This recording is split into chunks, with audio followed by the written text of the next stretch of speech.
Welcome. This is a detailed explainer of the official rules for the United Kingdom student visa, focusing on the framework for 2026. The purpose here is to provide a clear and factual overview of the process and its most critical requirements. Before we proceed, it is essential to address this disclaimer. The information provided here is for educational purposes only. It is not and should not be taken as legal or immigration advice. Everything we will discuss is based on UK Home Office guidelines as of 2026. You must always verify this information with official UK government sources for your own specific situation.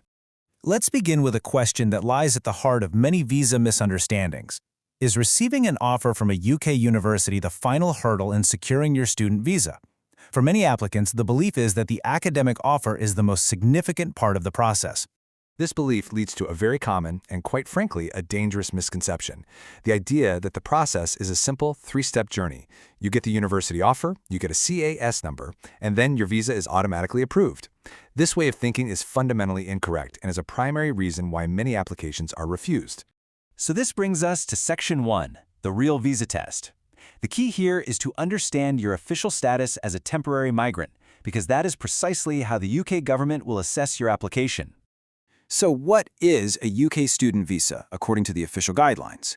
It is not automatic right. By its very definition, it is conditional permission. And it's permission for a very specific purpose: to be in the UK for a specific course, at a specific institution, for a fixed amount of time, and all of this under a set of strict, non-negotiable conditions.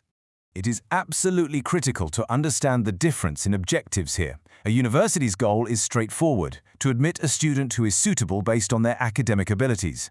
The Home Office, on the other hand, has a completely different objective. Its goal is to assess you as a temporary migrant, and specifically to assess your intention and your ability to comply with all immigration rules. These are two completely separate evaluations.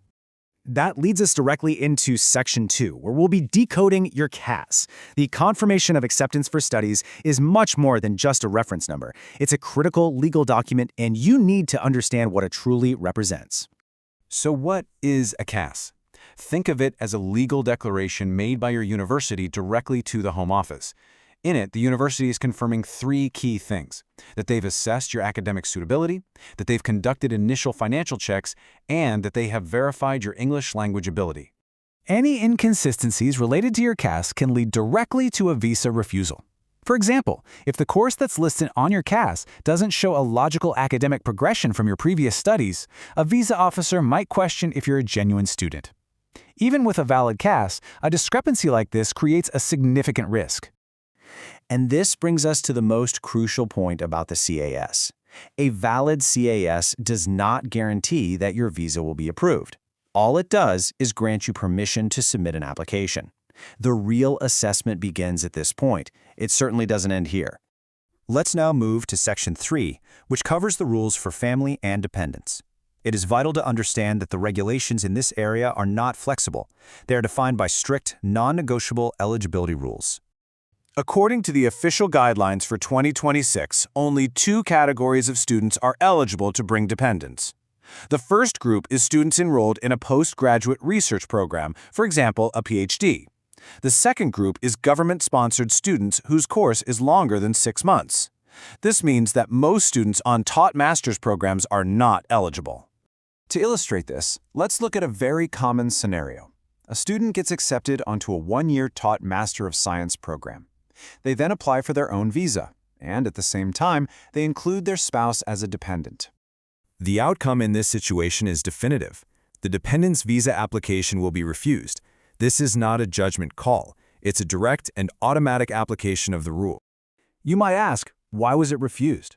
Especially if the couple can prove they have significant financial savings.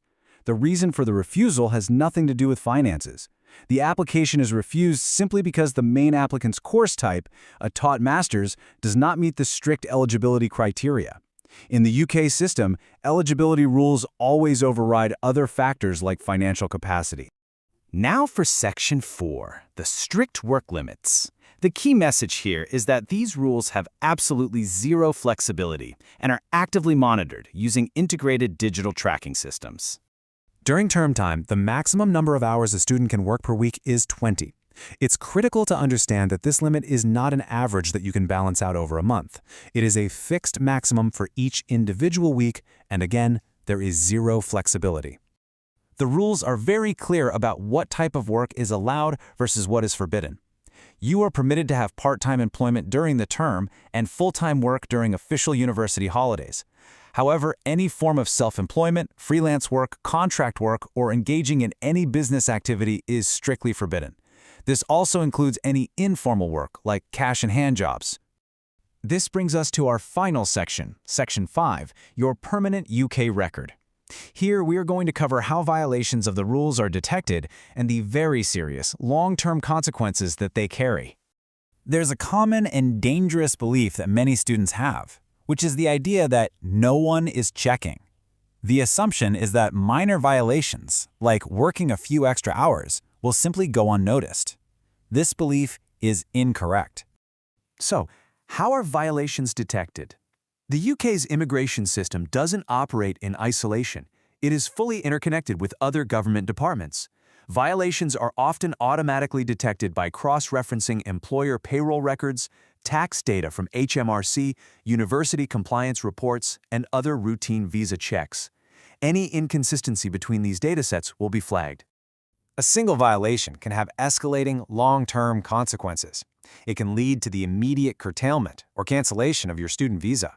Later on, any application for a graduate route visa would almost certainly be refused because your history of non-compliance will be reviewed. And ultimately, this record will impact any future UK visa applications you might make, as you will be marked as a higher-risk individual. Here's the crucial point to take away from all of this. UK student visa rules are not designed to be traps. They are designed to be filters. They assess an applicant's ability and intention to comply with a structured system. And in the UK immigration system, records do not disappear. They accumulate. This has been an educational overview based on the 2026 guidelines. As stated at the beginning, it is not legal advice. You must always consult official UK government sources for guidance related to your specific circumstances.